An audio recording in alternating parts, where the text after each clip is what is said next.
hano mu gihugu cacu c'u Burundi uwo munsi uzohimbazwa ku civugo kivuga kiti Urwaruka rw'abasangwabutaka ishimikiro ry'impinduka mw'iterambere.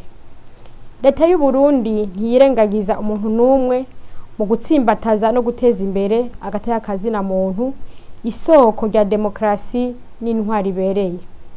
Amategeko agenga igihugu n'imigambi y'iterambere bishira imbere ineza y'abenegihugu bose atagukumira.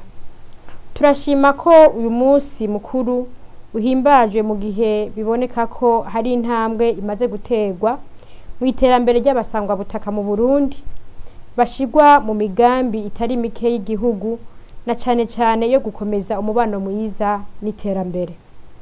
Ibirori byo guhimbaza uwo munsi mukuru wahariwe abasangwabutaka mu mwaka wa 2023 bizobera mu ntara ya Ruyigi ku kibuga c'umupira w'amaguru kw'igenekerezo rya 18 Myandagaro mu mwaka wa 2023.